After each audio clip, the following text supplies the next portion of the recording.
भगवते वासुदेवाय। जय श्री हरि। गरुड़ पुराण के 16वें दिन की कथा में हम आज सुनेंगे मनुष्य शरीर को प्राप्त करने की महिमा। धर्म आचरण करना ही मुख्य कर्तव्य क्यों है? संसार और शरीर की दुख रूपता तथा नश्वरता और मोक्ष धर्म का निरूपण। आज हम इस विशेष कथा का श्रवण करेंगे। गरुड़ जी ने श्री भगवान से पूछा, हे दया सिंधो, अज्ञान के कारण जीव जन्म मरण रूपी संसार चक्र में पड़ता है, यह मैंने सुना है। अब मैं मोक्ष के सनातन उपाय को आपसे सुनना चाहता हूँ। हे भगवान, हे देव देवेश, हे शरणागत वत्सल, सभी प्रकार के दुखों से मलिन तथा सार रहित इस भयावह संसार में अनेक प्रकार के शरीर को धारण करके अनंत जीव राशियां इस संसार में उत्पन्न होती हैं और फिर मरती हैं। उनका कोई अंत नहीं है। ये सभी सदा ही दुख से पीड़ित रहते हैं। इन्हें कहीं भी सुख प्राप्त नहीं होता। हे मोक्षेश, हे प्रभु, किस उपाय के करने से इन्हें संसरती चक्र से मुक्ति प्राप्त हो सकती है? अब आप मुझे यह बताइए। यह सुनकर श्री भगवान ने कहा गरुड़ जी से, हे ताक्षर्य, तुम इस विषय में मुझसे जो पूछते हो, अब मैं तुम्हें वही बतलाता हूँ। सुनो। जिसके सुनने मात्र से मनुष्य संसार से मुक्त हो जाता है, वह पर ब्रह्म परमात्मा निष्कल अर्थात कला रहित पर ब्रह्म स्वरूप शिव स्वरूप सर्वज्ञ सर्वकर्ता सर्वेश्वर निर्मल तथा द्वैत भाव रहित है। वह परमात्मा स्वतः प्रकाश है, अनादि अनंत निर्विकार परात्पर निर्गुण और सच्चित आनंद स्वरूप है। यह जीव उसी परमात्मा का अंश है। जैसे अग्नि से बहुत से स्फुलिंग अर्थात जिस प्रकार अग्नि से चिंगारियां निकलती हैं, ठीक उसी प्रकार अनादिकालीन अविद्या से युक्त होने के कारण अनादिकाल से किए जाने वाले कर्मों के परिणाम स्वरूप देह आदि उपाधि को धारण करके जीव भगवान से पृथक हो गए हैं। वे जीव प्रत्येक जन्म में पुण्य और पाप के रूप में सुख दुख प्रदान करने वाले कर्मों से नियंत्रित होकर ततत जाति के योग से इस देह को, इस शरीर को आयु और कर्मानुरोधी भोग को प्राप्त करते हैं। हे खग, इसके बाद भी पुनः वे अत्यंत ही सूक्ष्म लिंग शरीर को प्राप्त करते हैं और यह कर्म मोक्ष पर्यंत स्थित रहता है। ये जीव कभी स्थावर योनियों में, स्थावर योनि वृक्ष लताएं और पेड़ पौधों को कहा जाता है, तो कभी कर्मी योनियों में, तदंतर जलचर योनि में पशु और पक्षी की योनियों को प्राप्त करते हैं और इस प्रकार से इन योनियों को प्राप्त करते हुए मनुष्य योनि को प्राप्त करते हैं। फिर धार्मिक मनुष्य के रूप में और पुनः देवता तथा देव योनि के पश्चात कर्मशः मोक्ष को प्राप्त करते हैं। इस प्रकार से यह जीव मनुष्य देह को धारण करने के बाद मोक्ष को प्राप्त करने के अधिकारी होते हैं। उद्भिज, अंडज, स्वेदज और पिंडज, इन 4 प्रकार के शरीरों को सहस्त्रों बार धारण करके उनसे मुक्त होकर सुकृतवश इनकी पुण्य के प्रभाव से वह जीव मनुष्य शरीर को प्राप्त करता है और यदि वह ज्ञानी हो जाए तो फिर वह मोक्ष को प्राप्त कर लेता है। जीवों की 84 लाख योनियों में मनुष्य योनि के अतिरिक्त अन्य किसी भी योनि में तत्वज्ञान प्राप्त नहीं होता है। पूर्वोक्त विभिन्न योनियों में हजारों हजार करोड़ों बार जन्म लेने के बाद भी उपार्जित पुण्य पुंज के कारण कदाचित मनुष्य योनि प्राप्त होती है। मोक्ष प्राप्ति के लिए सोपानभूत यह दुर्लभ मनुष्य शरीर प्राप्त करके इस संसरती चक्र संसार में इस जन्म मरण के चक्र को कहा जाता है।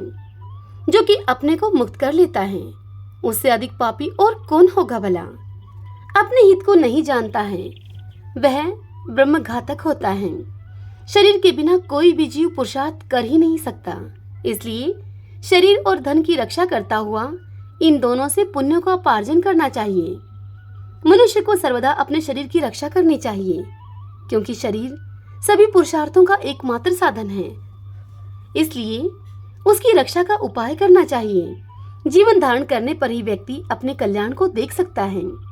गांव, क्षेत्र, धन, घर और शुभाशुभ कर्म पुनः पुनः प्राप्त हो सकते हैं, किंतु मनुष्य शरीर पुनः पुनः प्राप्त नहीं हो सकता है। इसलिए बुद्धिमान व्यक्ति सदा ही शरीर की रक्षा का उपाय करते हैं। कुष्ठ आदि के रोगी भी अपने शरीर को त्यागने की इच्छा नहीं करते हैं। शरीर की रक्षा धर्माचरण के उद्देश्य से और धर्माचरण ज्ञान प्राप्ति के उद्देश्य से उसी प्रकार ज्ञान, ध्यान एवं योग की सिद्धि के लिए और फिर से ध्यान योग से मनुष्य अविलंब मोक्ष को प्राप्त कर लेता है। यदि मनुष्य स्वयं ही अपनी आत्मा का अहित से निवारण नहीं कर लेता तो आत्मा का दूसरा कौन हितैषी होगा जो कि आत्मा को तारेगा भला। जो जीव मनुष्य के शरीर में रहकर इसी जन्म में नरक रूपी व्याधि की चिकित्सा नहीं कर लेता, वह परलोक में जाने पर, जहाँ पर औषध नहीं प्राप्त है, नरक व्याधि से पीड़ित होने पर फिर क्या कर सकेगा भला। वृद्धावस्था बाघिन के समान सामने खड़ी है। फूटे हुए घड़े के गिरने वाले जल की भांति प्रतिक्षण आयु समाप्त होती जा रही है। रोग शत्रु की भांति प्रहार कर रहे हैं। अतः श्रेय प्राप्ति के लिए जीव को अभ्यास करना चाहिए। जब तक दुख प्राप्त नहीं होता, जब तक आपत्तियां घेर नहीं लेती और जब तक इंद्रियों में वकल्य यानी कि स्थिरता नहीं आ जाती, तब तक श्रेय प्राप्ति के लिए अभ्यास करते रहना चाहिए। जब तक यह शरीर है तभी तक तत्वज्ञान का अभ्यास करना चाहिए। भवन में आग लग जाने पर ऐसा कौन सा दुर्बुद्धि मनुष्य है जो कुआं खोदना प्रारंभ करता है। बहुविध सांसारिक कार्य प्रपंचों में व्यस्त रहने के कारण काल का ज्ञान नहीं होता। यह बड़े कलेश की बात है कि मनुष्य अपने सुख दुख और हित की बात को भी नहीं समझता है।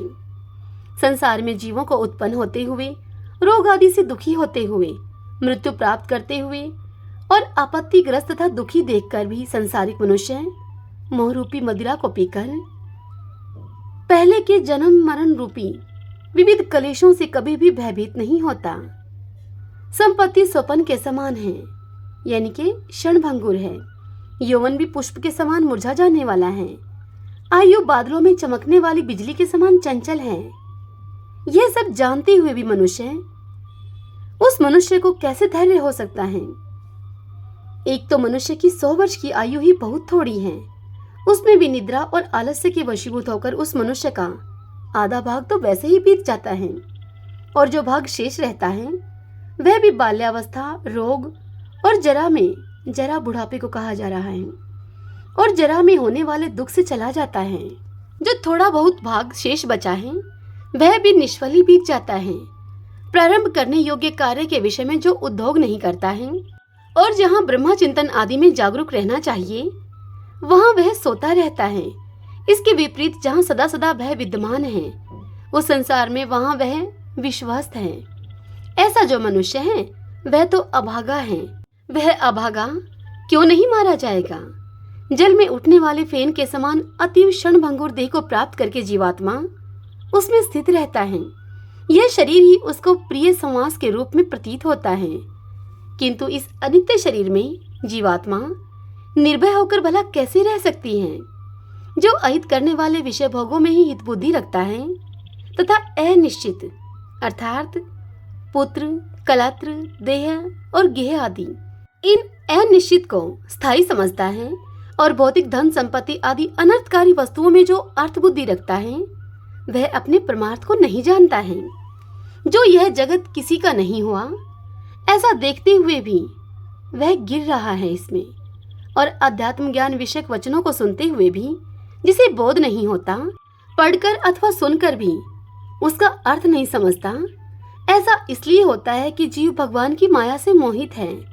मृत्यु, रोग और जरा रूपी ग्रहों के द्वारा गंभीर काल सागर में डूबते हुए इस जगत को कोई भी नहीं जान पाता है। प्रतिक्षण क्षीण होते हुए बीतते हुए इस काल की सूक्ष्म गति को जीव वैसे ही नहीं जान पाता जैसे कि कच्चे घड़े में स्थित जल के विगलित होने का ज्ञान नहीं हो पाता। कदाचित वायु का बांधना संभव हो सकता है, आकाश को खंड खंड करने की और तरंगों के गुम्फन की कल्पना भी संभव हो सकती है, परंतु आयु की शाश्वत होने की आस्था, यह आस्था कभी भी संभव नहीं हो सकती। जिस काल के द्वारा पृथ्वी जल जाती है, मेरू पर्वत भी चूर चूर हो जाता है, सागर का जल भी सूख जाता है, भला उस काल से मनुष्य शरीर की रक्षा की क्या कथा है। मेरा पुत्र, मेरी पत्नी, मेरा धन, मेरे बांधव, इस प्रकार से मैं कहते हुए मनुष्य रूपी बकरे को हठपूर्वक काल रूपी भेड़िया मार डालता है। यह मैंने कर लिया है, यह करना शेष है, यह दूसरा कार्य अभी कुछ करना बाकी है। इस प्रकार की इच्छा से युक्त मनुष्य को यमराज अपने वश में कर लेते हैं। कल किए जाने वाले कार्य को आज यानी कि आज कर लें। अपराह्न में किए जाने वाले कार्य को पूर्वाह्न में ही कर लेना चाहिए, क्योंकि मनुष्य ने अपना कार्य कर लिया है अथवा नहीं, इसकी प्रतीक्षा मृत्यु नहीं करती है। वृद्धावस्था जिसका रास्ता दिखाने वाली है, अति उग्र रोग भी जिसके सैनिक हैं, ऐसे मृत्यु रूपी शत्रु के तुम सम्मुख स्थित हो, फिर भी उस प्रबल शत्रु से रक्षा करने वाले परमात्मा की ओर तुम क्यों नहीं देखते हो, अर्थात उन परमात्मा की ओर उन्मुख तुम क्यों नहीं होते हो। तृष्णा रूपी शूल में बिंधे हुए और विषय वासना रूपी घी से सींचे हुए तथा राग द्वेष रूपी अग्नि में पके हुए मनुष्य को मृत्यु खा जाती है। यह जगत ऐसा है कि इसमें मृत्यु बालकों, युवकों, वृद्धों और गर्भस्थ जीवों सभी को ग्रस लेती है। जब जीव अपनी देह को भी यहीं छोड़कर यमलोक को चला जाता है, तो फिर स्त्री, माता, पिता और पुत्र आदि से इन सब से किस प्रयोजन से संबंध स्थापित किया जाए भला। यह संसार दुख का मूल कारण है, इसलिए इस संसार से जिसका संबंध है वही दुखी है, और जिसने इस जगत का त्याग किया वही मनुष्य सुखी है। दूसरा कोई भी कहीं भी सुखी नहीं है। यह संसार सभी प्रकार के दुखों का उत्पत्ति स्थान है, सभी आपत्तियों का घर है ये, और सभी पापों का आश्रय स्थान है। इसलिए ऐसे संसार को क्षणमात्र में त्याग देना चाहिए। लोह एवं लकड़ी से बने हुए पाशों से बंधा हुआ मनुष्य मुक्त हो सकता है, किंतु पुत्र और पत्नी रूपी पाशों से बंधा हुआ मनुष्य कभी भी मुक्त नहीं हो सकता।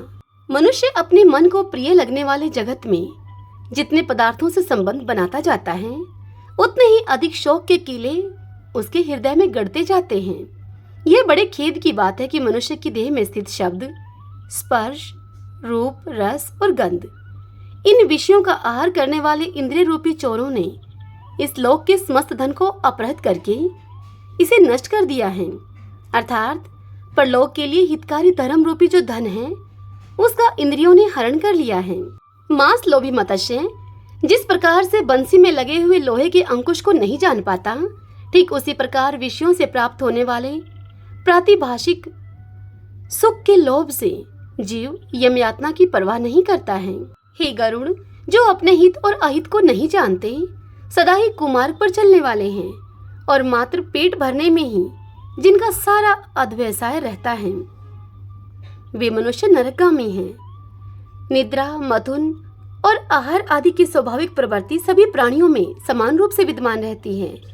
उनमें से जो वास्तविक हित अहित को जानने वाला ज्ञानवान है, वह मनुष्य कहा जाता है, और उस ज्ञान से जो शून्य है वह तो पशु कहलाता है। मूर्ख मनुष्य प्रातःकाल मलमूत्रों के वेग से, मध्य दिन में क्षुधा और तृषा से तथा रात्रि में काम, क्रीड़ा और निद्रा से बाधित रहते हैं। हाय, यह कितने खेद की बात है कि अज्ञान से मोहित होकर सभी जीव अपनी देह, धन, पत्नी आदि में आसक्त होकर बार बार पैदा होते हैं और बार बार मर जाते हैं। इसलिए देह, गेह, पुत्र, कलत्र आदि के साथ सदा ही आसक्ति का त्याग कर देना चाहिए, और यदि अपने विवेक बल से उसका सर्वथा त्याग न हो सके, तो उस आसक्ति भाव को देह, गेह आदि से हटाकर महापुरुषों के साथ संबंध बनाना चाहिए, क्योंकि संत पुरुष संसारा शक्ति रूपी रोग के भेषज हैं। सत्संग और विवेक, ये दोनों ही व्यक्ति के दो निर्मल नेत्र हैं। जिस व्यक्ति के पास ये नहीं है वह तो अंधा है। वह अंधा मनुष्य कुमारगामी क्यों नहीं होगा भला। अपने अपने वर्ण और आश्रम के लिए शास्त्र बोधित आचारों का पालन करने में संलग्न रहने वाले सभी मनुष्य यदि परम धर्म अर्थात भगवान के चरणों में स्वरसिक प्रीति संपादन साधनभूत भगवत भक्ति को नहीं जानते, तो वे दम्भिचारी व्यर्थ में ही नष्ट हो जाते हैं। हरिओम तत्सत। ओम नमो भगवते वासुदेवाय। भगतजनों, आज की यह कथा बस यहीं तक। इससे आगे की कथा कल हम अगले अध्याय में सुनेंगे। आज की यह कथा आपको कैसी लगी? पसंद आई हो तो वीडियो को लाइक करें, अपनों के साथ शेयर करें और कमेंट बॉक्स में जय श्री हरि लिखें। हरे कृष्णा।